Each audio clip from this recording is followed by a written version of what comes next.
Hello everyone and welcome to my October monthly update, coming to you this month from underground at Tanami, and there'll be a bit more later in the video on what's going on at Tanami at the moment. First to safety and some very sad news for our region this month with the passing of Puckmaster Teddy, a contractor working for us up in Indonesia at our Batu Hijau mine. You may remember last month I talked about Puck Teddy being struck by a tree during some tree felling operations, and sadly he succumbed to the injuries he sustained as a result of that event.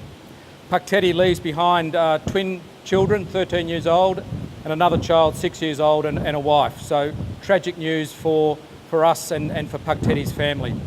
Can I ask each and every one of you to, as you're going about your work, please make sure you understand the hazards around you and that you're controlling them so that you make sure you're going home to your loved ones at the end of your shift or your day at work.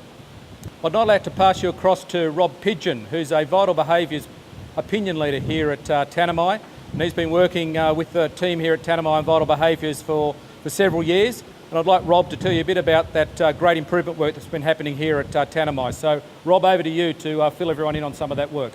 My name's Rob. I'm one of the vital behaviours opinion leaders here at the Tanami.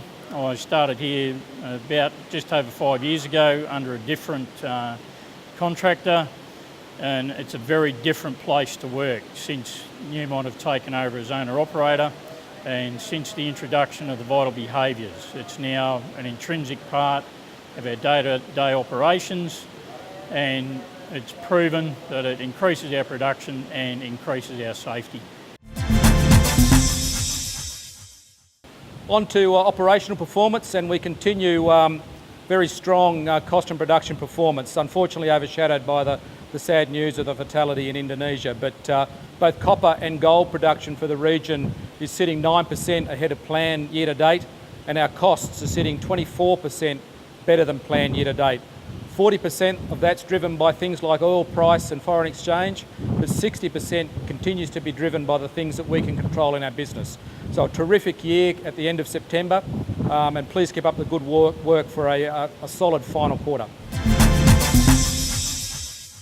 On to some other business around the region, and we're going through two important investment decisions at the moment.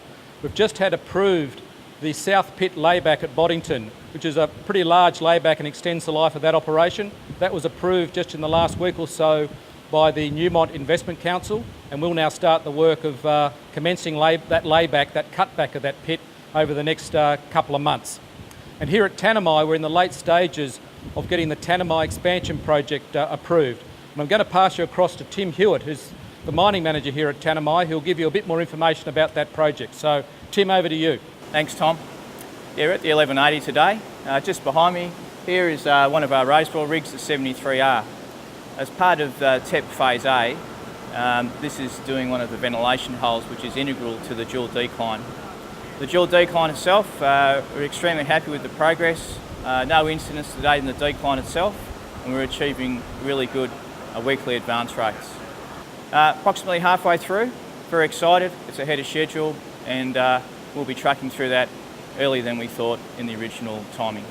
Well, that's all for this month. Again, if you've got any questions or comments, please don't hesitate to drop me a line on the email address you can see at the bottom of the screen. Until next month, please all stay safe.